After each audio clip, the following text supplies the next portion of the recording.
affects the common man or the people, or nobody is exempted from law. Okay. So the labor law refers to the protection of the laborers or the workers or the workforce of an organization. So labor legislation, it refers to all laws of the government which provide social and economic security to the workers. And moreover, the International Labour Organization was one of the first organizations to deal with the labor issues. And the very structure of the ILO, that is the International Labour Organization, deals with the workers and the employers, wherein there's a voice, equal voice, and which protects the workforce. Okay. So coming to your Unit 1 from labor laws, it deals with the Indian Constitution, preamble, and directive principles. Now, what is Constitution? Constitution is the fundamental law of any country.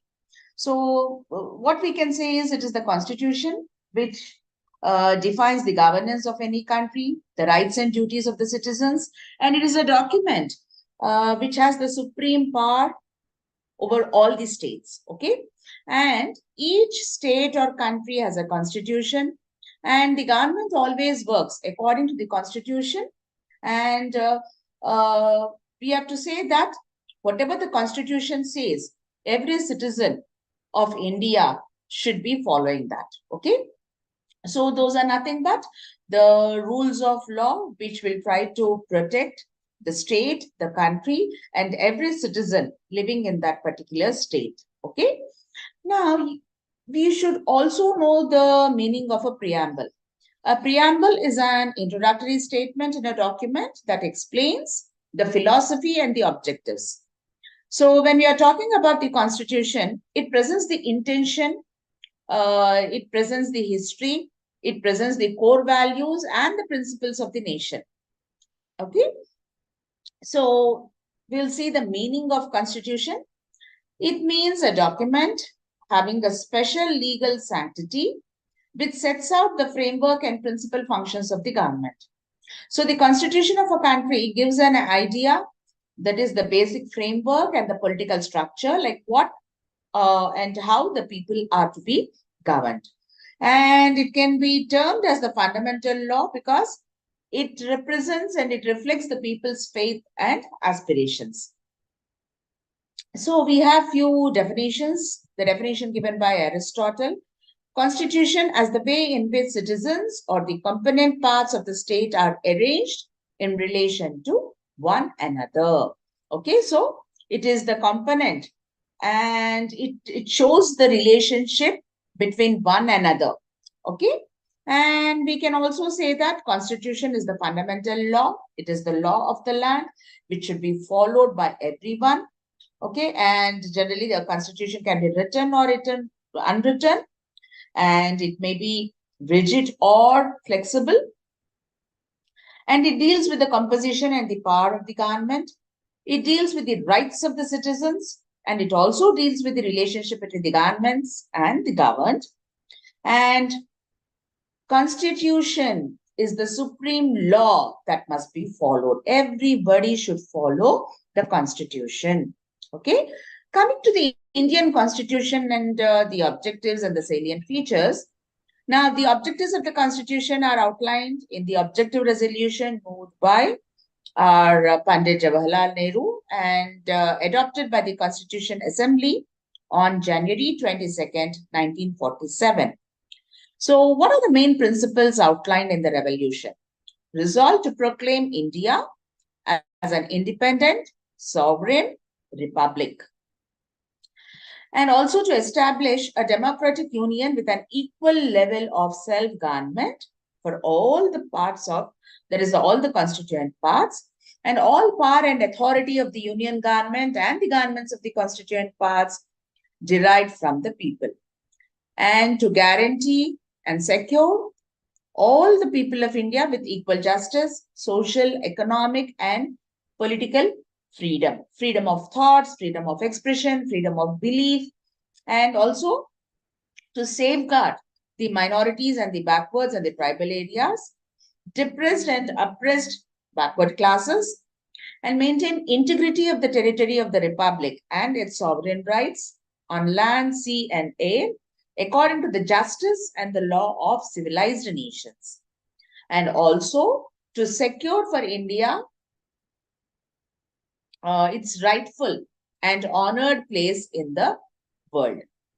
And also to contribute to the promotion of world peace and welfare of humanity. So these are generally what are the objectives which are framed in the Constitution.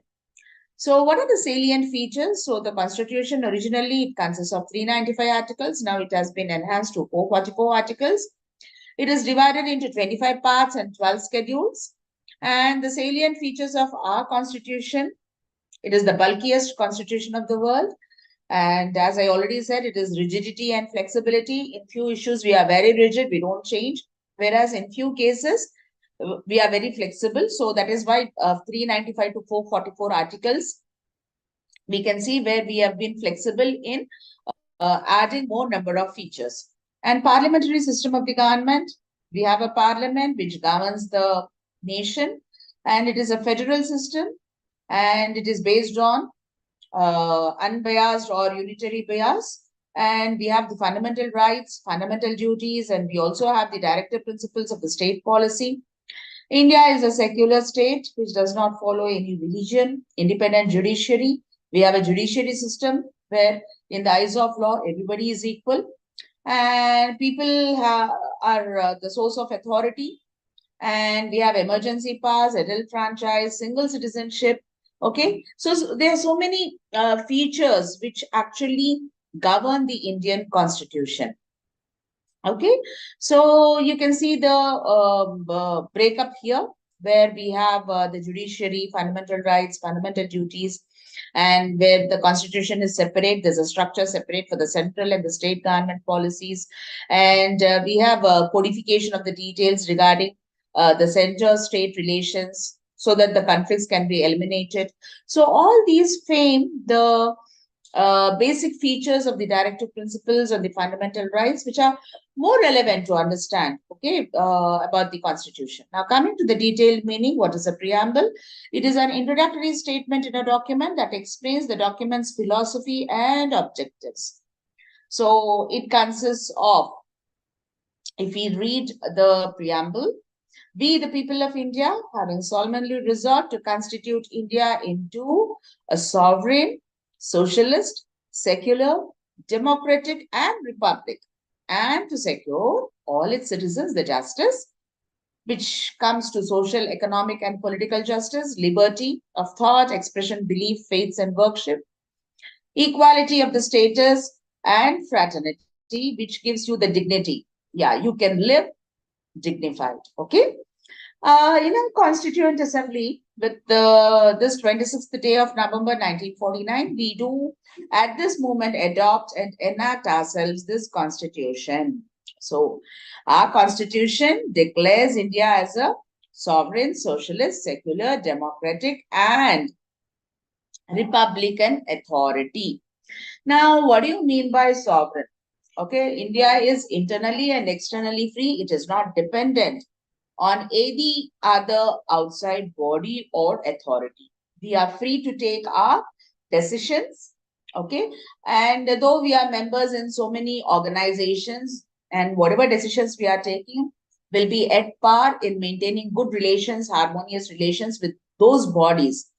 But still, we are very much independent and we are free to take our decisions both internally and externally. And socialism. So this has been inserted by the 42nd Amendment, and which denotes that the ownership, either it is the production and the distribution by the state. However, the amendment, it is quite different and holds a different faith in mixed economy. We are not capitalists, we are not socialists, and we follow the mixed economy. And in the mixed economy, we give more importance to the socialism or socialistic factors than the capitalistic. And secular, we are not forced to follow any particular religion or any particular faith.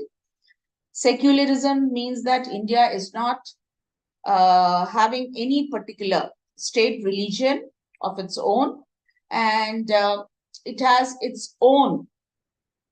I mean, everybody is free to follow their own religion or faith, and India is secular, which gives importance to all the religions. And democratic, it is governed by the authority from the people, where we elect the representatives. It is governed by the people, for the people. Okay. And the republic means that we are the head of the state in India shall be an elected person, and the president of India is the chief executive head of the India. Okay. So when we are talking about the nature of Indian state, as I said, it is sovereign. We are not controlled by any of external body. We follow a mixed economy. We are secular, we are democratic, and we are republic. Coming to the directive principles of the state. Now, the directive principles of the state are nothing but the directions or the instructions which tell the legislature and the executives what to do. Okay, so the essential purpose of these directives is to guide the courts to go in the right direction while implementing the laws for the welfare of the state. Now, coming to the nature, the government has to keep in the mind certain principles which will be shaping the constitution, and these are relating to the directive principles. Okay, so first of all, the classification of the directive principles. Socialistic and economic principles, these two principles are continuously focusing on shaping our country.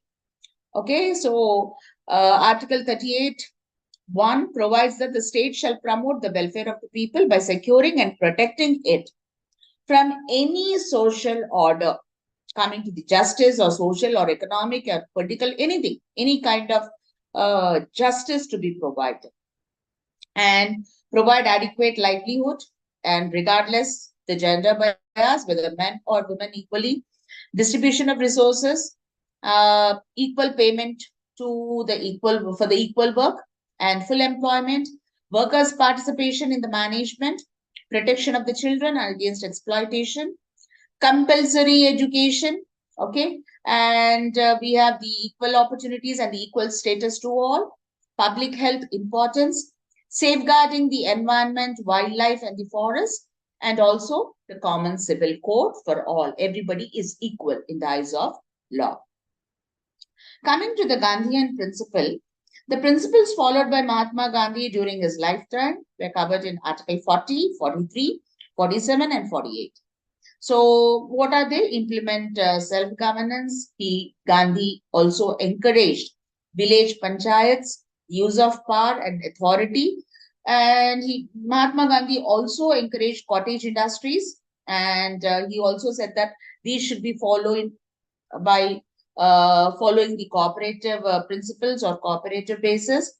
Ban of consumption of drinking alcohol and drugs. Equality in society, education, and economic benefits, particularly the weaker sections. Protect cows and other useful cattle, safeguarding the forests and wildlife.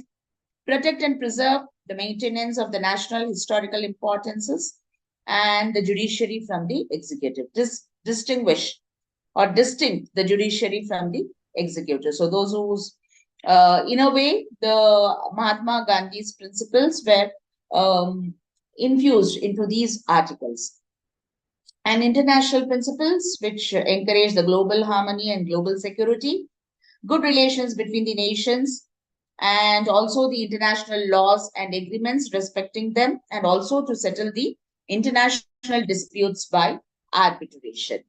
Now, what is arbitration? It is a mutual discussion wherein you try to resolve the conflicts or differences. Now, coming to the fundamental rights. These are the group of rights that have been accepted by the Supreme Court. And the fundamental rights have been mentioned in the Constitution. And the state, whenever it is framing the laws or any guidelines, it has to take into consideration the fundamental rights. So Article 14 to 35 deals with the fundamental rights. That is right to equality, equality before law, equal protection of law, and abolition of untouchability, abolition of titles, equality of the opportunities, and prohibition of discrimination on the race of caste, religion, sex, place of birth, or whatever it might be. Okay. And the right to freedom. So this was dealt from Article 19 to 22, where you have freedom to speech and expression, uh, association, form and association, the associations, territories of India, reside and settle in any part of India, practice any profession. So you have that right to freedom and right to education, right to life and personal liberty, and protection against the arrest and detention in certain cases, and also the respect and conviction of offenses. And the right against exploitation deals with Article 23 to 24. It is prohibition in trafficking in human beings, forced labor, prohibition of employment of child labor, right to freedom of religion. You can follow whatever religion you want. You can manage religious affairs, freedom to pay taxes for promotion of any particular religion, freedom to attend any religious instructions or worship. And then you have the cultural educational rights, which are dealt from Article 29 to 30, which says that protection of language, culture, and minorities, right of minorities to establish educational institutions, and the right to the constitutional remedies, where you can go to the court of law to issue directions or orders or writs for enforcement of rights. So, right to life and personal liberty, this is Article 21, which has been dealt, where you have every right to live. All human beings have right to live. They have a right to live with dignity, with privacy, with shelter, and they have the freedom for the legal aid. Okay, so it is right to live as a fundamental to our very existence, without which we cannot live as a human being, and includes all those aspects of the life. Okay, so it can be anything which makes man's life meaningful and worth living. Now, coming to the directive principles and fundamental rights, the fundamental rights are different from the directive principles of the state policy. So, but we have some distinctions wherein both are related to the socio-economic guidelines. But the directive principles of state policy designed for the state, and fundamental rights are destined for the citizens. Okay, so the directive principles are meant for a state, and the state policies. Moreover, whatever the fundamental rights are, those are to be considered whenever the directive principles are being framed. Okay, and so this can be the state policy looking into the establishment of equality and justice in society. It can be the violation of the fundamental rights where an individual can appeal to the court of law. The legislations for the proper implementation, as long as there is no law carrying out the policy laid by the directive principles. And the directive principles focus on the overall development of the social and economic equality. And they are positive. Directive principles are positive, and when we find the fundamental rights, there are few positive as well as negative. And fundamental rights are not absolute, and citizens are subject to reasonable restrictions, whereas the directive principles are subject or not subject to any constitutional limitations. So based on the political, the government may or may not implement them based on the political stance. Okay, and fundamental rights are more precise and concrete, whereas directive principles are having wider significance. And in case of conflict between the fundamental rights and the directive principles, the former gets the supremacy in the court of law. Every legislation made to implement directive principles of state policy, and it is subject to the scrutiny of the court. Okay, and these are mentioned from Article 14 to Article 19. Now, fundamental rights and labor legislations. So, the conception of equality before law, it eliminates in Article 14 of the Indian Constitution. So, whenever we are talking about the following articles also, Article 16, 1 and 2 of the Constitution, affirmations equivalent occasions to all the residents in the matter of arrangement to any office or some other work which is related under the state Article 3, 4 and 5. And in the exceptional cases, the sensible grouping and arrangements for in the reverse and for the strict establishments. So Article 19 in its different sub-provisions gives inter alia and opportunity of affiliation, opportunities to carry on an exchange or business. And Article 21 announces no individual will be denied of his life of or individual freedom. So we find so many articles which try to protect the citizens of India, allowing them to do something and as well as disallow them to do something. And when we are talking about the constitution, in simple, these are the set of laws, rules, and principles by which a country is governed. Okay, it also governs the conduct of an organization or a nation. So they form the base. And the directive principles of the state policy play a major role in making of the labor laws in India. Okay, like what are the labor laws? We have the Minimum Wages Act, we have the Payment of Wages Act, we have the Factories Act, we have the Trade Unions Act, we have the Industrial Disputes Act, whatnot. So many acts have been installed by the government so that the acts will be protecting the workers. Okay, so if you see, all these are related to the labor. The labor laws protect the workers from the organizations which are trying to exploit them. Okay, coming to the Indian labor legislations. So what are the labor legislations? Labor legislations are nothing but the labor laws.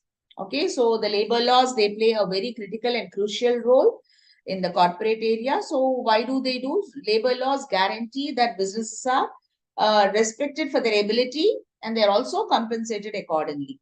So they cannot ill-treat the workers, they cannot ill-treat the contracts, they cannot do mismanagement.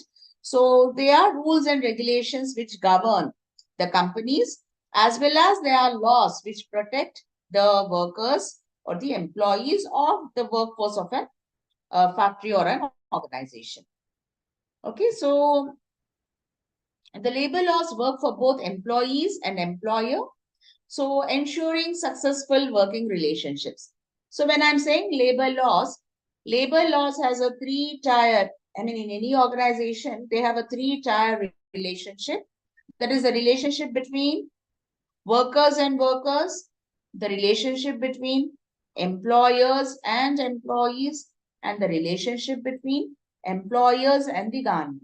So workers, employees, employers, and the government. These all form the participants of the labor law. So when I'm saying the law, a law will be taking all these participants or actors, the workforce, the employees, the employers, everybody are the actors, wherein they play an equal role in maintenance of the law. Okay, so the system of collective bargaining, what is collective bargaining? In a way, the collective bargaining will reduce the conflicts where there's a situation you win, I win, rather than you win, I lose, or I win, you lose. So that situation will definitely be leading to conflicts. So in collective bargaining, generally it is a win-win option, win-lose option. Otherwise, I have to say, I win something, I lose something, as well as you win something and you lose something. In a way, they bargain that both are not at loss and both are not earning too much. Okay. So in a way, that is encouraged by the labor law. And also the labor relations, the relations between the participants or the actors in the industrial relations should have harmonious relations.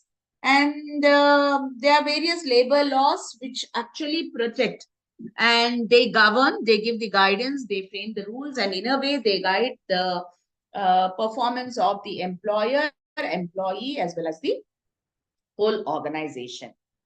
Now, the importance of the labor laws, employee rights are protected. Okay, so as per the existing labor laws, in any environment, employees have rights to protect. So it can be the working hours, or it can be the leaves, or it can be the benefits, or it can be the coming to the environment where they are working, hazardous environment, and I mean, clean environment, protective environment. So they're everywhere where these frame into a policy to protect the employees from the organizational hazards, it can be the place of work, leave policies, welfare, or anything. Now, employee skill development, wherein employee development programs are very much important, very much required. An employee cannot be an employee for all the time. He needs specialized skills. He needs to develop. He needs to be trained. So the skill training initiatives have to be promoted, have to be encouraged by the organization. And higher employee retention rate, every organization should have employee retention. They just cannot throw away the employee whenever the performance is not good, or maybe whenever they have any problem, the industrial problems they have, they cannot cut down the employees by simply saying that they don't have any work or profits, or the organization is running in losses. So you need to protect the employees job or work in the organization. So whenever there is a distress, whenever there is something going on, so the government or the labor laws, they enter into the sphere and protect the employees. And labor laws always contribute to the success of the business, definitely, because whenever there's a governing body which tells you the rules and regulations which are apt, which can be followed, which can be used for the growth and promotion of the organization, and definitely when the laws are protecting the employees or the workforce of the organization, the productivity will be increasing, new skill will be developed, new training programs will enhance the productivity, the organization will grow in size as well as in number. So definitely that will lead to the organizational success or business success. So coming to the labor policy in India, labor plays a major role in maintaining the productivity and management of the country. So the main task of our government is to increase the contribution to the national development, which directly depends on the workers of the country. Okay. But whenever we are talking about the gap, there's a huge gap between the lifestyle of the laborers and the capitalists. So the rich are becoming richer, the poor are becoming poorer. There is no measure to fill the gap. So in such a way, the labor legislation comes in age wherein the weak, the workers who are very weak in bargaining their basic salary, basic amenities, basic welfare measures. So the law will come, the labor law will come to protect such kind of workforce through their laws, like it can be the factories, various acts, Factories Act or Minimum Wages Act or Payment of Wages Act or the Bonus Act. These all acts will be coming to aid the workforce who are very weak in bargaining. So they don't know how to bargain. They don't know how to get the just pay. They don't know how to get the justice. So in a way, the acts will protect and try to reduce the gap between the capitalists or between the employers and the employees. So the role of labor mostly comes into the picture right from British colonialism, when the Industrial Revolution has actually started. So when the Industrial Revolution, during the British era, when we are talking about the workers, they were exploited to the core during the British rule. Absolutely, there were no breaks. Okay, only half an hour lunch break, 24 hours, more than 20 hours they used to work in the organization. And the payment was very, very less, no leaves, no holidays. So such was the kind of exploitation what happened to the workforce. So slowly, due to the various acts which have been passed, the life of the workers has changed. And if you see, the British Parliament has passed so many acts. Factories Act is there, Workmen Compensation Act is there, Mines Act is there, Forced Labor Act is there, Payment of Wages Act is there. So, moreover, they also, the first agitation which was started in the Ahmedabad cotton textile industries, wherein there was a protest, Lokhende. There were so many freedom fighters who were also working in the industries. They paved the way for the development and the growth. So because of so many agitations, the working hours were reduced, and the child labor abolition has come, and also the extra wages for the extra work. So many things have been introduced. So all this we are going to deal little later when we start with the uh, labor relations. So here we are going to focus on the basic acts which are trying to protect the workers and the laborers. And coming to the social justice, social equity, wherein everybody is equal when the payment of wages comes. International uniformity, where we have the International Labour Organization, which is trying to protect and remove the injustice, and it is also working for the providing improved working conditions, okay, and to create new jobs, give proper status to the employees who are working, and fair wages, which are more or less in tune with the inflation rate. So industrial peace. So many things have been brought into the labor policy, wherein they try to maintain uniformity and dignity to the workforce. Now, classification of the labor laws, there are generally four types of classification. So the labor laws which are enacted by the central government, and the enforcement is also solely with the central government. So the central government creates certain laws, and it will see that those are enforced by the central government. And the second set are the laws which are enacted by the central government, but the enforcement lies both with the central government as well as the state government. And the third being the state government which enacts the laws, and only the state government is enforcing them. And the last is the enactment. The laws are which are enacted and enforced by various state governments, which only apply to the respective states. Okay.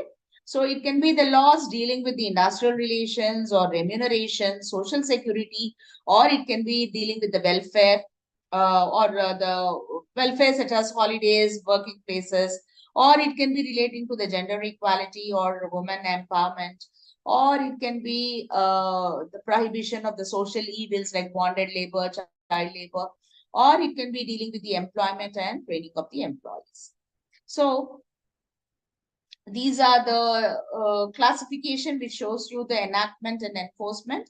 So labor laws enacted by the central government and enforced by the central government is the employee state insurance, employees provident fund, the dock workers safety and welfare, and the mines. You also have the mines, iron ore, manganese. Okay, so all these come here. The BD workers welfare. Okay, the CINI workers welfare. Okay, all these come here. Whereas when it comes to the enacted by the central government and enforced both by the central and the state, the child labor, building construction, the contract labor, equal remuneration, industrial disputes, Industrial Employment Standing Orders Act, okay, the maternity benefit, minimum wages, payment of bonus, and payment of gratuity, so on. Whereas the labor laws enacted by the central government, enforced by the state, comes the Employers Liability Act, the Factories Act 1948, and then you have the Motor Transport, Personal Injuries, the Plantation Labor Act, the Sales Promotion, the Trade Unions Act, the Weekly Holidays Act, okay, and the Workmen's Compensation Act. These all come under the third criteria, which are enacted by the state. And coming to the objectives of wage law, we have the economic objectives like based on the national income and the national growth. You have to have a viable pay strategy. Social objectives deals with the social and the economic interrelation, and a wage policy must be instrumental in achieving the abolition of the inadequate wages, formation of impartial labor standards, protection of wage earners, and incentive of workers to improve their industrious performance. So what are the laws relating to the wages? We have the Payment of Wages Act, which was, proposed, which came into act in the year 1936. The act is a defensive bit of legislation, so it looks to direct the payment of wages of specific classes of workers working in the organization. So the basic object of this particular act is to give assurance, give guarantee to the workers about the payment, and the just work, whatever wages they are supposed to earn justifiably should be made as a payment. The Minimum Wages Act 1948 says that it deliberately says that this is the minimum wage. Beyond less, no organization can go and pay the wages. So the minimum wages will give you some basic norm which covers the employees, that is the commitment, so that the money can be utilized for the economic, social, and they are happy with living. So it is the minimum obligation of the organizations to see that that is the minimum payment what they are supposed to get. And then when it comes to the scope and coverage of the act, there are 12 different businesses which are scheduled under this particular act, which follow the minimum rates of wages, which are fixed by the state government. And we have the Payment of Bonus Act 1965.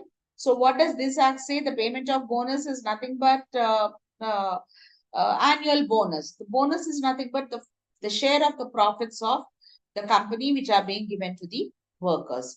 And generally, it forms 8 to 10% of the total earnings of the workers. And it is a legal right of every worker because they have helped the organization get good profits from the business. So whatever the profits they are getting, every worker should get a just share of the profits. And this act extends to 20 or more, the scope and the coverage, it deals under the Factories Act 1948, and wherever the establishment has more than 20 people working in any accounting year, automatically this is covered there, okay? And act shall apply to the LIC, industries, Indian Red Cross Society, hospitals, Chamber of Commerce, and Reserve Bank of India. So everywhere this particular act, that is the Payment of Bonus Act, is covered. And Equal Remuneration Act 1976. So any discrimination based on the sex, that is the gender, man, woman, child. So generally the child labor is abolished, but usually they defer the payment based on men and women. So this has been this discrimination has been removed, or we have to say that there's a voice against such discrimination due to this particular act. And the scope and the coverage, it covers majorly the factories where you find the central and the state government's governance, or it can be the administration which falls under this particular category. So the laws relating to the industrial relations. So industrial relations, as I said, the participants of industrial relations are workers, employees, employers, and the government. So amongst this, there are certain acts which protect their well-being, wherein we have the Trade Unions Act 1926, which follows the Bombay Industrial Relations.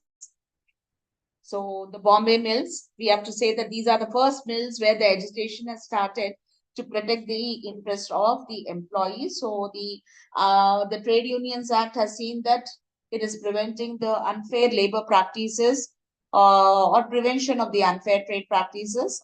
So the minimum number to start a union is 6, and there is no restriction that the union has to be registered.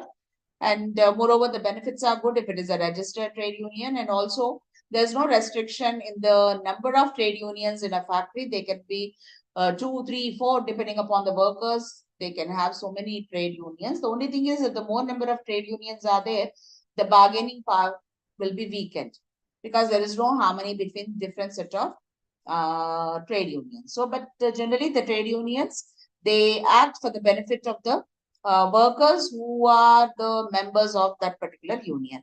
And then we have the Industrial Disputes Act 1947. So any dispute, any problem, it can be arsoning, it can be a strike, it can be lockouts or anything. So the act encourages voluntary negotiation where the disputes can be settled. It can be negotiations, it can be conciliations, or it can be arbitrations, or it can be the adjudications. So any kind of bargaining where they try to resolve the disputes. So the basic thing is it will try to to stop the illegal strikes or the lockouts, and the settlements are quick because it is between in the factory. The moment you go to court of law, we know that it is time bound. It takes lots of time in the resolution. But whenever it is arbitration, or maybe we say the negotiations, which can happen by appointing a third party, a negotiator or an arbitrator, which can, I mean, there's a speedy chances of delivering the justice. So coming to the next is the Industrial Employment Act 1946. So it is called as the Industrial Employment Standing Orders Act, which is introduced for the employers in the industrial establishments to ensure the employment conditions under the establishment. So standing order states the laws which govern the relationship between the employer and the workman in an industrial establishment. So to provide standing orders for the workers, factories, and working relationships, the terms and conditions of the employment with minimum exploitation to be framed, and to promote industrial peace and harmony are the basic objectives of the Industrial Employment and Standing Orders Committee. And it applies to all industrial establishments involving 100 or more workers. And coming to the next is the industrial discipline and misconduct. So discipline is very, very important. What is discipline? Following rules and regulations. And if there is any misconduct, there's code of conduct which governs the organization. So in a way, discipline is a rule following procedure where the rules are same for everyone. And whenever there is a misconduct under the IPC, or whenever there's a misconduct, there are certain set of rules and an inquiry which will be followed. Based on that, the verdict is taken, and finally the decision is taken to remove the, to take certain action against the worker whenever there is a misconduct. So generally there are few steps where there's an inquiry. So the inquiry starts with a show cause notice, with a letter given to the employee or to the worker for the explanation. And then the second step is there should be a response. Within the stipulated time, there should be an explanation where there's a response by the aggrieved person, like what really happened. And if there is no response, then the domestic inquiry notice will be issued. And based on that, the suspension order will be provided. And the panel will be appointed for the domestic inquiry. And the just and fair trial will happen. And then finally, the domestic inquiry will provide a valid proof. And if any allegations are there, the hearing will be dealt, and finally a verdict will be given. So what are the regulatory provisions? There is need for labor welfare in India because it is largely influenced by the humanitarian principles and legislations. So whenever we are seeing the labor welfare, now if a labor is happy, if a worker is happy, he performs better, and a better performance will lead to a better productivity and growth. So labor welfare is nothing but the maintenance function of personnel, where it safeguards the employee health and attitudes. So this is very, very important. Unless you provide labor welfare measures, a worker will not feel that he is part of the organizations. So what can be the benefit? It can be the working conditions, it can be the health, it can be the working environment, or it can be the working hours or anything. So here are few, like it can be the restrooms or the washing and bathing facilities. It can be the crashes, daycare, rest shelters, canteens, good drinking water, pure drinking water, prevention of fatigue, health services like occupational safety, and the uniform and protective clothing and protective instruments which are provided to the workers, and the administrative arrangements. So all these come under the welfare. And apart from that, we have industrial health and hygiene, which is very, very important. So occupational health and safety management, these are the primary factors which are to be focused by every industry. Like we have the cotton. Whenever you're working in a cotton industry, generally they face breathing problems or lung problems. So these are all the health hazards. Wherein you work in a particular industry, you have these hazards, which, I mean, occupational hazards, I have to say. So some kind of guidance should be provided, some kind of health safety should be provided, wherein occupational health and safety is very, very important. Okay, so we have the Code of the Occupational Safety and Health Working Conditions 2020, based on which the code proposes 633 provisions and 13 major labor laws into one single code with 143 provisions. So all these acts are covered and applicable. So the applicability is at least 10 workers, and the licensing is required, formalization is required, safety and welfare provisions are important. So when it comes to the National Occupational Safety and Health Advisory Board should also be giving you the code. So in a way, you have so many factors which are clubbing to protect the health hazards of the workers and employees. So there are, other than that, we have certain miscellaneous provisions of working conditions, like it can be the specific process of declaring it to be dangerous, restricting areas for the women or children in operation, periodical medical examination, and protecting the people, or restricting or controlling the use of any specified material. So all these can be the areas where the protection can be done. And certain accidents, where in any factory an accident occurs, the causes of death or whatever it is, which has to be inquired, and the injury should be prevented within 48 hours or more immediately following an accident. An inquiry should be started and immediate action should be taken. So, and also the notice of certain diseases.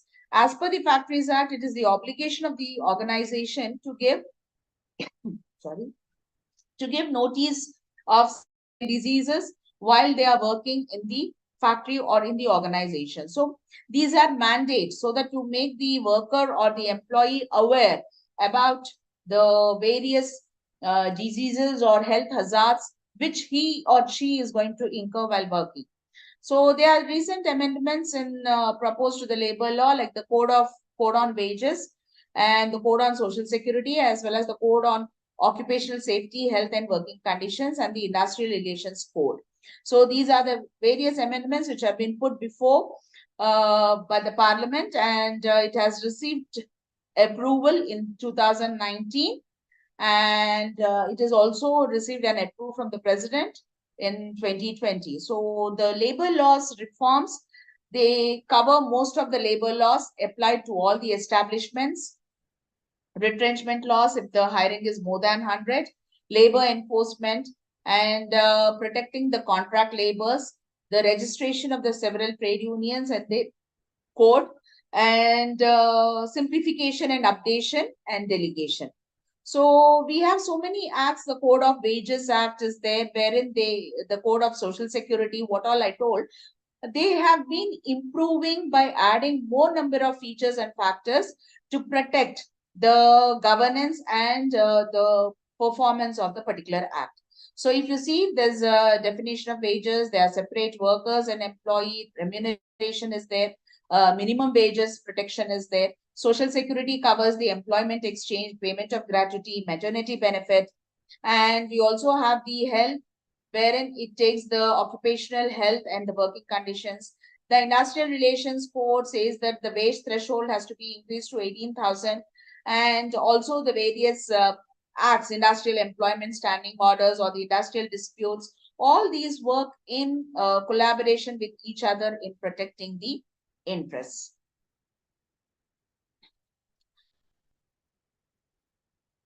And coming to the labor legislations and ILO. So the Indian Labor Organization, which will have the 8 so-called core labor standards, such as freedom of association, right to organize, collective bargaining, abolition of forced labor, minimum wages, effective abolition of child labor, prohibition of workplace discrimination, mandate for equal pay for women and men where there is gender equality. So all these are the fundamental principles which are governed by the ILO. So the first and foremost is you need to have universal peace. You need to regulate the labor conditions and regulate the force. And you need to improve the working conditions of the labor. I mean, the working hours, working days, unemployment prevention, good living wage, protection against the labor sickness. So we have a declaration of Philadelphia on 10th May 1944, which restated the traditional objectives of the ILO. So to the new realities and to the new aspirations arose by the hope for a better world. So this is what the Declaration of Philadelphia focuses. And we also have a preamble of International Labour Organization, which was initially supplemented by the Peace Treaty of 1919 and later by the Philadelphia Declaration of 1944, which emphasizes the objectives of the ILO. Now, what can be the aims of ILO? So, labor is not a product or a commodity. So, he is a human being with flesh and blood. So, he need to be treated properly. Freedom of expression. Poverty anywhere is dangerous. Poverty will pull down the economy. So, anywhere, any kind of poverty is dangerous.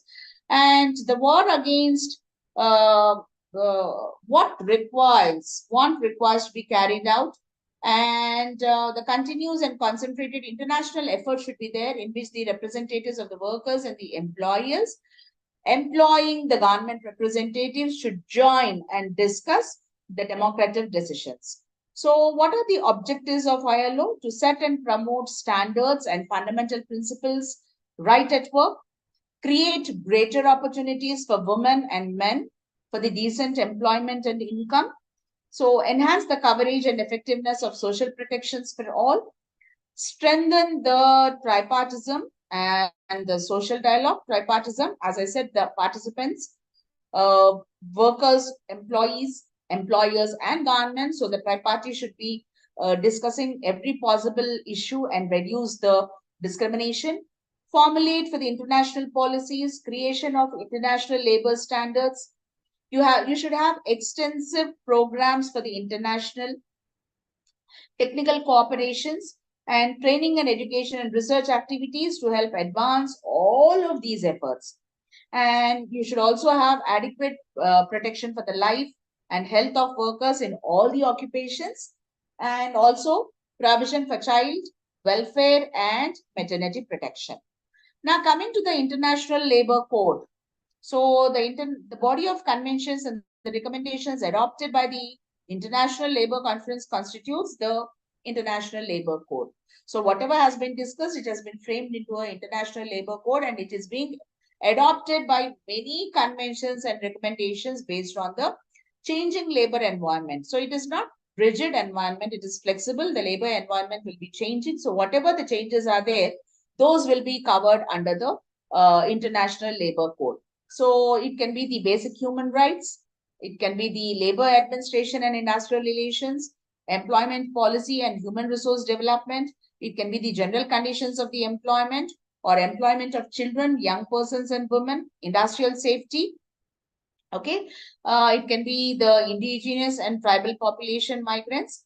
So the three organs of ILO will be prospering to look into the affairs like International Labour Conferences. So this is a General Assembly of the ILO, and the members they meet in the month of June every year and discuss. Similarly, we have the governing body, the second organ, where the Executive Council of the ILO meets in March, June, November in a year. So every 4 months they try to meet.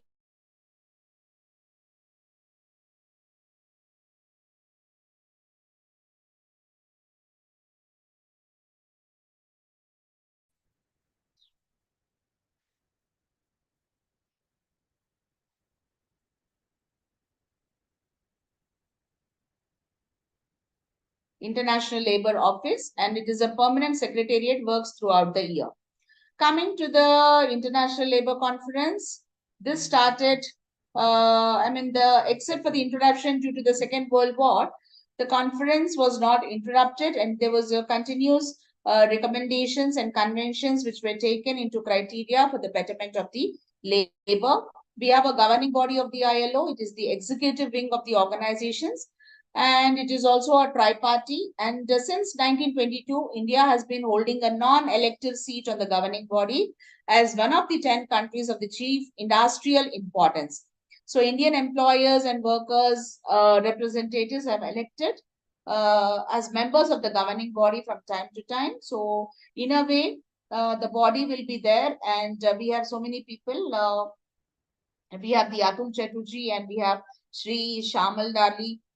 All these people who were into the Ministry of Labor were the members and were taken care of the Indian labor workforce. And we have the International Labor Office, which in Geneva, which provides a secretariat for all the conferences and other meetings, and for the day-to-day implementation of decisions taken by the conference and the governing body. So, what is the relationship between India and ILO? India's participation in the International Labor Organization has witnessed a kaleidoscopic journey. Okay, so I mean, when we are talking about the 1919, ILO recognized India as a founder state with 28 years before it achieved the independence from the British rule. So, post-independence, India was rising to be the world's biggest democracy, and it was also a prominent partner for the Association of Peace and Social Justice for the labor. So the membership of the League of Nations was really helpful in the upgrowth and the development of the labor in India. And when we see the ILO and India have common names, we have the common goals and destiny for both. They are committed for the world peace, for the freedom and social justice. Both ILO and India are striving for the socio-economic betterment of the long-suffering and long-forgotten people. So wherever we find the underprivileged, undernourished, so with the full realization, India and ILO are working together to uplift by providing a safe environment for work and a better wage policy. So coming to the ratification of ILO standards by India, the ILO conventions and recommendations have been greatly honored, and they have been, wherever possible, have been put to force, implemented. There was a treaty which is regarded as Executive Act, and within this competency, the government of India was trying to implement the legislations which are in the hands of the parliament, and whatever the ILO suggestions are there, those have been trying to put to use. Okay, and moreover, we have a treaty. The United States and UK entered into a treaty in 1916, which for the protection of migratory birds and the migrations, transfers between the parts of United States and Canada. So everywhere, wherever possible, ILO was stepping in and trying to protect the interests of the people, of the nature, of the environment, natural resources, anything. So the Director General of the ILO is obliged by the Article 19.4 of the ILO Constitution to send a certified copy of the convention or recommendations to each of the members, which are the expressed views that the central government prepares a statement on action proposal, which is placed before the parliament, where the statement will be discussed and considered. So in a way, the ILO is going to take care the protection of the employees and workers. So coming to the conventions and the recommendations of ILO regarding the basic human rights, we have the freedom of association and protection of the rights to organize, forced labor, equal opportunity and the equality of the treatment. So you need to protect the rights of the workers. You should protect the workers by collective bargaining, where they can bargain for their betterment of rights. Abolition of forced labor. Nobody should be forced into working. So, I mean, the Constitution will try to protect such workers where they are forced into work. So, equal opportunity, equity of opportunity, where there is no general bias, no bias based on religion, race. Okay, and there is also equal remuneration for men and women. There is no discrimination based on gender. So, influence of ILO standards on Indian labor legislation. So, the Constitution of the Republic of India has framed to fulfill the promises made to the labor during the independence struggle. And the directive principles have definitely been placed in the part 4 of the Constitution, which are concerned about the labor welfare. And moreover, they are taking care by providing with so many acts. As I already said, we have the Fatal Factories Act, Fatal Accidents Act, Mines Act, Workmen's Compensation Act, Employee State Insurance Act, Payment of Wages Act, Industrial Disputes Act, the Trade Unions Act. So many acts have been proposed, and the acts are functioning to protect the interests of the workers and the employees. So India has ratified 47 out of 185 conventions which have been adopted by Indian International Labour Organization, and the ratification of this has put the organizations of implementing their provisions through the incorporation of various laws.